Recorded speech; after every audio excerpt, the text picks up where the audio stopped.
Reconciliation is the goal and the process, but that word means many different things to different people. Earlier, I spoke to two women working to advocate for their communities with an eye to the future. Shayla Oulette Stonechild runs an organization dedicated to amplifying Indigenous women's voices. She is on the left. And Ginger Gosnell-Myers works here in Vancouver to address the concerns of urban Indigenous people. Thanks to both of you for joining me today. Dance, thank you so much for having us. Hi, thank you. So we're standing in front of this memorial. It's been here for about a year and a half, ever since the discovery of what appeared to be unmarked graves in Kamloops. And I know, Ginger, you feel that really changed the national conversation. It did, because we've had generations of Indigenous leaders who have been advocating for some acknowledgement of what happened in those residential schools. My father went to a residential school, as did many of my aunts and uncles and family members. And it felt like nobody believed what they went through and why that paved the way for a lot of the conditions that we're facing today.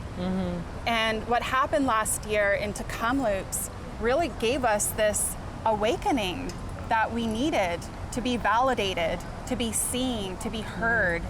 And that's a little odd because we have been saying this for so long.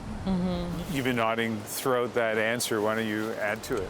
Yeah, I think last June, the 215 children being found really ignited a conversation within Canada and its relationship to Indigenous people. But unfortunately, we have been voicing these concerns for many generations, and you know, it took kids to really unravel this truth. And I think what those messages those kids are bringing is healing not only within Indigenous communities, but within Canada as a whole, within each one of our nations. And so I think as much as it was heavy, it was needed to begin to have these conversations.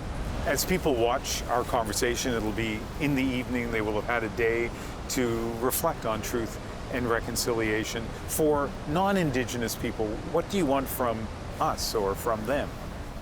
For non-Indigenous people, I would say that before we can have reconciliation, there has to be a recognition of the truth. It's National Truth and Reconciliation Day, so first there has to be a recognition of the truth, but then there has to be an embodiment of the action that follows that.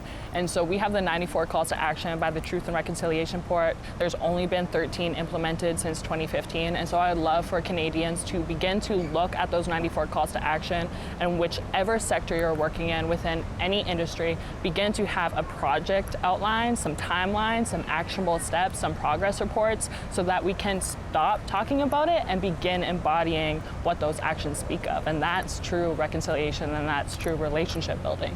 And what about your advice for people who are watching? Well, to build on that, I want people to feel really angry about what's happened, because this has been legislated, horrific actions on our people, you know, for countless generations. You know, we deal with the stereotypes, the negative stereotypes, and it's really held us back. There's been a lot of racism against Indigenous peoples. There's been a lot of targeting of us by police forces, by child apprehension services, for conditions that we had no control in making, and it stems from learning about this truth of why things are the way that they are. I want Canadians to be angry that we didn't do this to ourselves. It was purposely done to us. And then I want them to take action. And I think when you look at the term reconciliation, it's almost like we know the shadow side that exists within Canada now. What is the shadow side that exists within our own psyches, within our own selves? How can we begin to heal and transmute that pain and that anger that we have within ourselves, so that we can begin to see that healing happen within ourselves first and then manifested in the world collectively? We have only about 30 seconds left, but let me just ask you this. How would you describe how you're feeling today? Is it optimistic? Is it angry? Is it hopeful? Is it impatient? I'll start with you. How I'm feeling today, my father went to Oulette residential school, and so I always honor my ancestors that have led me to this very moment right here, right now. So right now, I just feel like a deep sense of gratitude for what they've gone through, and for me to just be here talking to you and talking with you. So I feel gratitude for my ancestors. I feel concerned because we have a lot of residential school survivors and even intergenerational survivors who haven't told their stories. Yeah. You know, the TRC process created space for survivors to tell their stories of what happened to them for the first time. But when that ended, the space for these stories stopped. And that's how a lot of this began. And so I'm concerned for those who have not yet been heard, and I would like to see spaces for these stories to be told to continue. More than once a year, more than twice a year. This is an ongoing relationship building process. And I'm not sure what this is a symbol of, but somebody started a bubble machine while we were talking, so people are wondering about the bubbles. That's where those came from. Really nice talking to both of you. Thank you very much. Thank you so much. Hi, hi.